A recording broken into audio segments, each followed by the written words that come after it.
Yo, we got another episode of the best book on money ever, man. So we got about 8 pages left in this chapter, so we just gonna read it out. We may also go through the study guide and the end chapter. The end of the chapter. So yeah. So the process by which things become, by the process by which thoughts become things.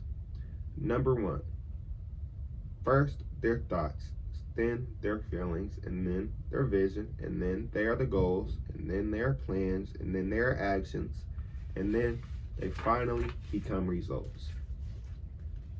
Your thoughts manifest in accord with your feelings about those thoughts.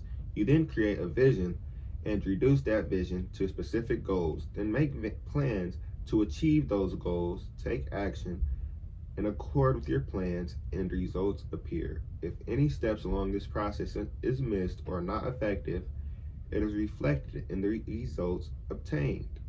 Results are always obtained. Whether these results are the results you desired depends on how effectively you follow this process.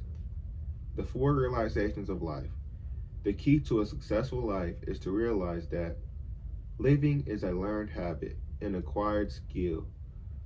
This learning begins at conception and continues through death. In the course of learning these lessons in living your level.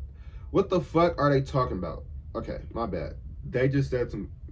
Either I just skipped a big ass line or nothing just made sense right there. This learning begins at conception and continues through death. In the course of learning in the course of learning these lessons in living, your level of consciousness develops and grows. You begin to have certain realizations and understandings of what you must know to live a successful and happy life. The first realization of life is that life is a garden, and you are the gardener. Your garden can be well tended, neatly groomed, and contain some of the most beautiful flowers, positive attributes, or experiences. Or it could be overrun by weeds, which are negative thoughts and emotions, until the flowers are no more. The second realization of life is that every action, including inaction, has an indefinite result. Whatsoever a mind soweth, that shall they reap. Fuck. Whatsoever a mind soweth, that shall they also reap. Galatians 6:7. Bro, I'm finna just restart this video, man. Cause nigga, what the fuck? You know what? Let me calm down. I can read. Soweth nothing, getteth nothing. In a garden, if you do nothing, things do not remain status quo. Weeds will grow on their own. In life, if you do not affirmatively cultivate your flowers, your talents and gifts from the Creator, your life will be overrun with weeds, negative thoughts, emotions, and experiences. If you do not change, take action to remove the weeds from your life, your talents will be consumed and taken away. The third realization of life is that all things have a season. Life has seasons or stages. These stages, though somewhat chronological, are based on your thoughts, attitudes, emotions, and associations at particular periods in life. Each stage lasts from 20 to 25 years. There are certain things in life that you must come to terms with and master at each stage in life. Anything you do not master at a particular stage in life will linger on as potential challenge in subsequent stages. The fourth realization of life is that there are only 2 forces at work in the universe, the forces of good and the forces of evil. The universe is harmonic. All things that take place are either operating on behalf of good or evil. As you use your power to make things happen, the things you make happen are either on behalf of good or on behalf of evil. The 4 stages of life. Number 1, education. Number 2, sensation and experience. Number 3, power. And number 4, immortality. The first stage of life is that of education. This stage generally lasts from conception to 20 or 25 years of age. During this stage, you learn the basic fundamental rules of the game of life. You formulate or accept a value system. You get your basic instruction in reading, writing, counting, logic, and decision making. Generally, in the education stage, you lay the foundation, thoughts, attitudes, emotions, and associations on which the rest of your life is based. In this first stage, that you develop in this first stage, that you develop your basic attitude towards yourself, your self-image. You also develop your attitudes towards other people and toward the world in general. It is here that you develop the self-confidence or fear, faith or doubt, cowardice or courage. Your nature, positive or negative, thief or benefactor, is molded. In this challenge, the challenge in the first stage of life is that the most of your education comes from other people.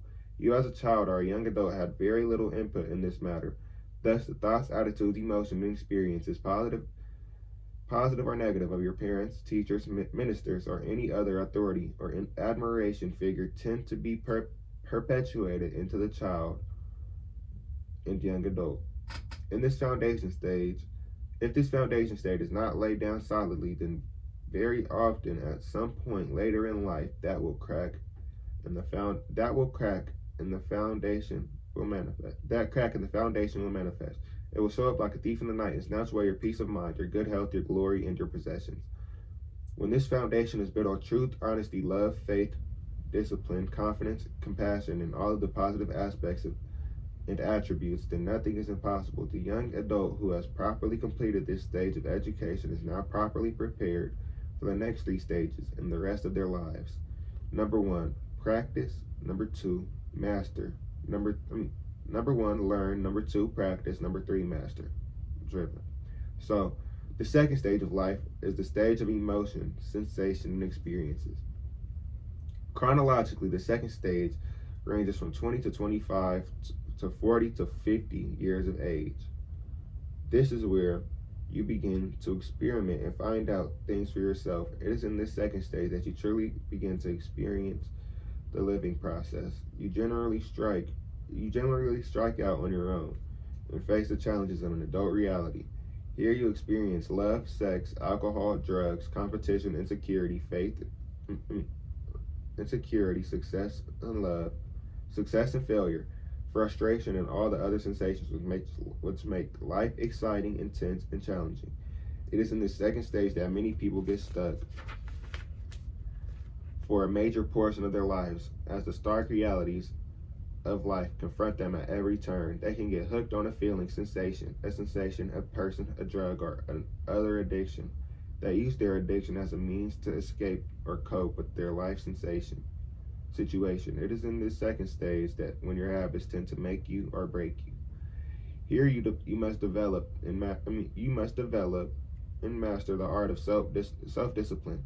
You must learn to control your thoughts, emotions, and appetites. It is in this second stage that you are challenged by the realities of survival.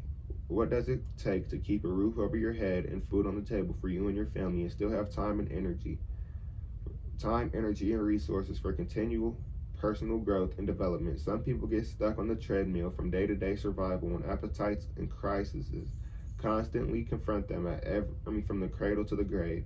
To properly move through the second stage, you master the skill of survival.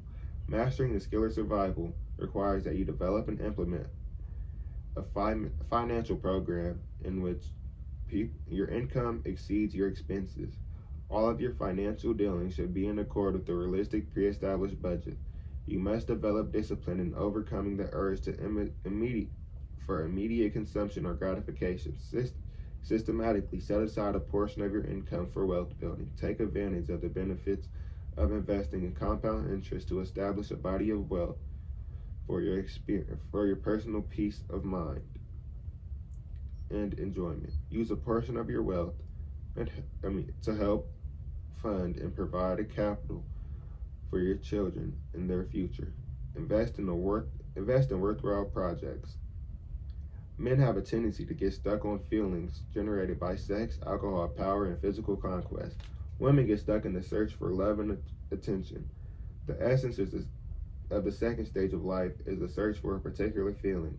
The challenges of this stage are centered on self-discipline and personal mastery of your physical and emotional appetites. The third stage of life is the stage of power. It is in this stage that you perfect your ability to make things happen. The stage ranges from 40 to 50 years to 60 or 75 years of age. It should all come together in this third stage of life. During this stage, you generally attain your greatest successes and experience your greatest failures. Having learned the basics of life and mastered your appetites and emotions, it is during this third stage of life that you learn to reach to the very core of your being and pull out a little bit more of whatever is needed. Here you master the laws of success and help others do the same. You master the skill of multiplying your powers through the efforts of others. The challenge of this third stage of life is choose you this day whom you will serve. Joshua 24:15. You either serve good or evil. It's your choice. The third stage of life is where true mettle comes out. It is also where you are forced to repeat lessons that you should have mastered in the previous stages but did not. The challenges that confront you and how you handle them bring out a reality adjustment as to who you really are inside. It is this stage that you establish or accept the type of human being that you would like to be. The fourth stage of life is the stage of immortality. Only when you have fully mastered the power stage will you be able to effectively move into the stage of immortality. This fourth stage is generally from 60 to 75 years of age to 75 to 100 years of age. In this stage, you will assess what you wanted to accomplish in your life, your purpose. Evaluate the donations or contributions that you give to the world. You have to give to the world. What can you give? How can you live so that those contributions outlive your existence? It is at this point in your evolutions that you must become a visionary and see things as they can be rather than as they appear. Create in yourself something that extends beyond the boundaries of a lifetime. Reach within and summon the forces and vibrations that you can initiate and direct in the present. Cultivate those strong forces and vibrations to create a presence that will continue to grow beyond your lifetime. Your vision of immortality cannot be centered on the self, personal desires, or ego. Center it on the positive aspects of service and benefit to humanity. You must address a positive, worthwhile need to the world. It is in this fourth stage you may become obsessed with realizing your vision for immortality. This vision is created by a deep desire to manifest your vision, fueled by total faith in the Creator and in your own abilities.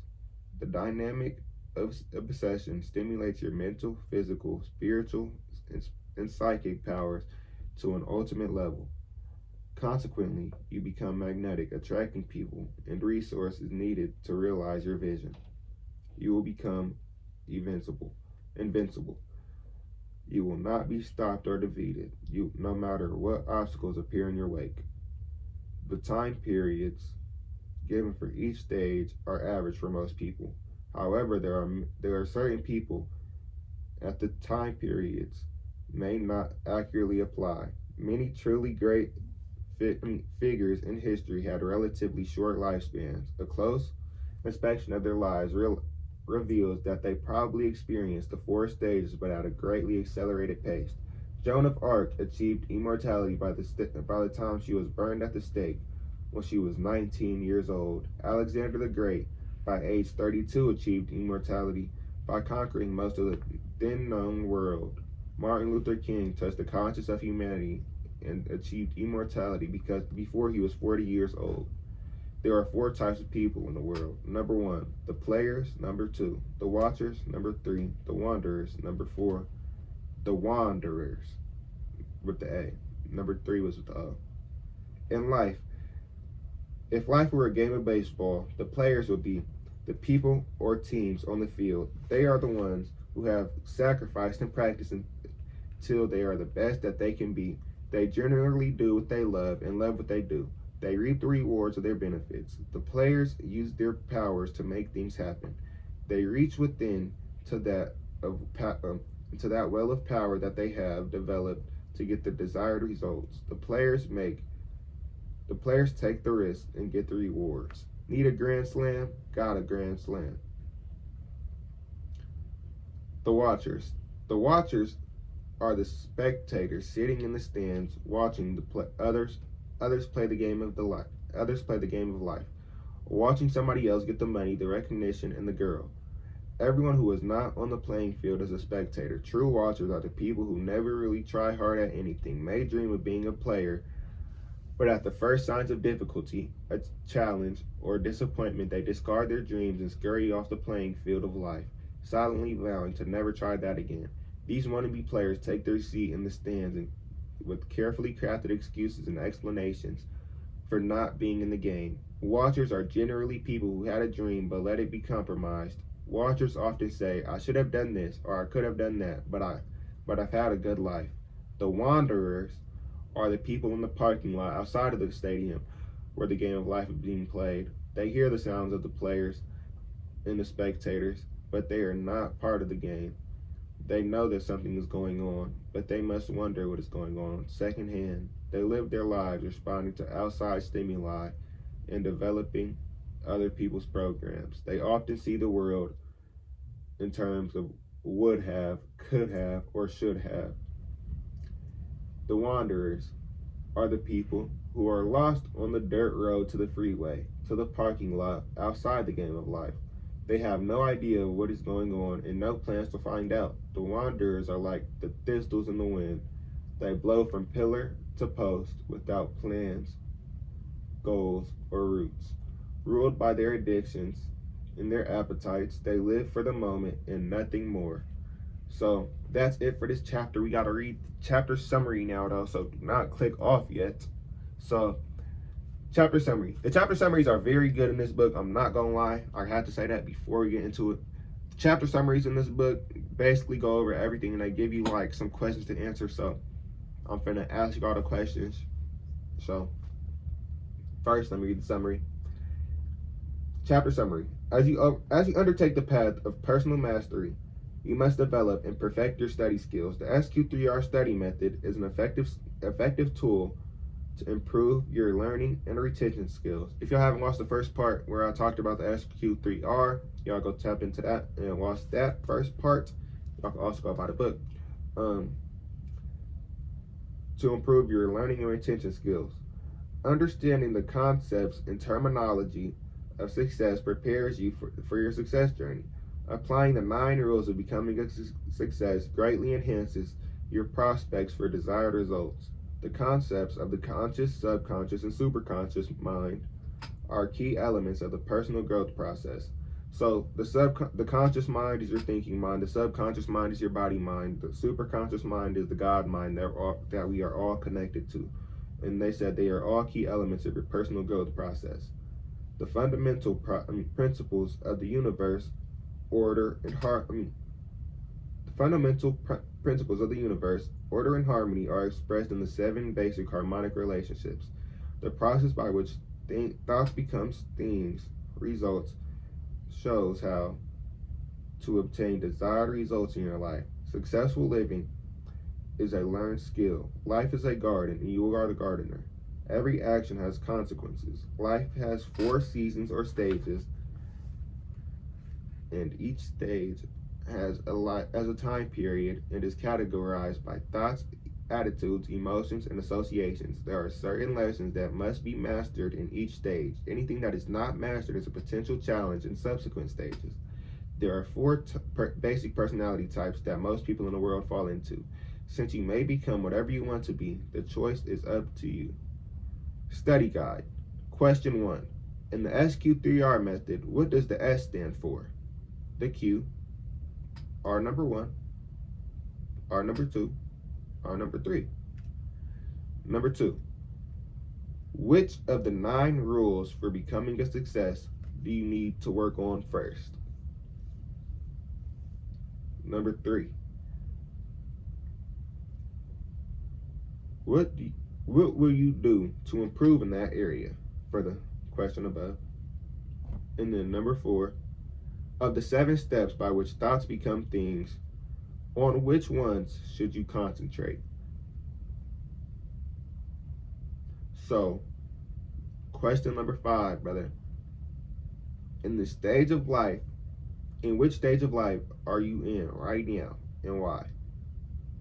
So, number 6, what must you do to move on to the next stage of life? Number 7, of the 4 types of people in the world, which type of person are you? So I'm gonna go back through the questions because I know y'all was wondering like, damn, you just gonna read them and not go through them. So number 1 talks about the SQ3R. Let me read out the SQ3R for y'all. I'm gonna just show y'all. You feel me? It may be inverted, but that's okay. You feel me? Okay, so in the SQ3R, the S means survey, the Q means questions, the read means read one, the R means review, the R2 means review, R3 means recite. So question 1, in the SQ3R study method, what does the S stand for? It stands for survey. What does the Q stand for? Questions. R1 stands for read, review, recite. That's R1, 2, and 3. And then which of the 9 rules for becoming a success do you need to work on first? So the 9 rules for becoming a success are: number 1, do not procrastinate. Number 2, do it now. Number 3, stand on your own 2 feet. Number 4, do not fear failure. Number 5, do not sell yourself cheaply. Number 6, develop the habit of being goal-oriented. Number 7, visualize your goals and believe you can attain them. Number 8, plan your work and work your plan. Number 9, do not quit. And then the question number 2 again. Which of the 9 rules for becoming a success do you need to work on first? So out of all those things, which one do y'all think y'all need to work on? I think out of all of them, the one that I need to work on personally, probably just do not procrastinate.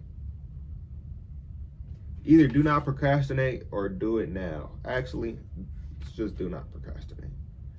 So what will you do to improve in that area? So for me, like what I would do for do not procrastinate, I would just do everything right when I get the urge. So I would stop procrastinating. In that sense, I would do things when they are needed to be done.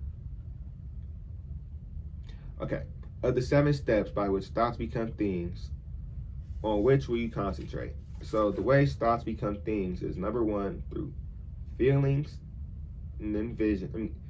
They're from thoughts, then feelings, then visions, then goals, then plans, then actions, then results. It's 1, thoughts, 2, feelings, 3, visions, 4, goals, 5, plans, 6, actions, 7, results. So of the 7 steps by which thoughts becomes things, on which one should you concentrate? So personally, the one that I think that I should concentrate is on actions, because I got all my thoughts, feelings, visions, goals, plans. Actually, I think I'm on actions. I just need to focus on results. But results come from actions. You can't really focus on results. They come no matter what. They come indubitably. Naturally, I mean. So, in which stage of life are you right now? So, it's the 4 stages of life is education, sensation and experience, power and immortality. Power and immortality. So, in which one do you think you are in right now and why? Right now, I'm in education. I'm only 18. Or I think that I'm probably getting to the sensation and experience stage.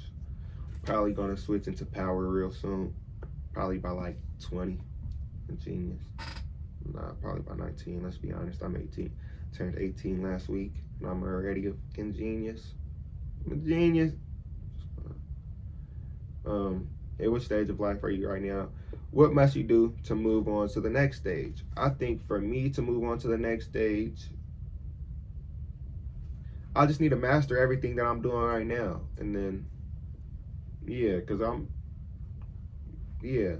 I just need to master everything that I'm doing right now, because that's going to bring everything else. That's going to bring me to immortality. So, of the 4 types of people in the world, which one are you? So the 4 types of people: the players, the watchers, the wanderers, and the wanderers. So I think that I'm becoming a player. I think I'm on my way to becoming a player. Comment down which one y'all think y'all is. Comment down the answer to all of those questions. I think there was 7 questions, so y'all should be able to comment down each of the answers to each and every single one of them. So here are 7 questions if y'all wanted to see them. That's it for this video. Don't drop a like, comment, and subscribe. That was 25 minutes. I gotta get in the shower. It's 7 a.m. But that's it for this one. Don't drop a like, comment, and subscribe. Comment other videos I don't see on the channel. I love you. I'm gonna catch y'all in the next one. Peace.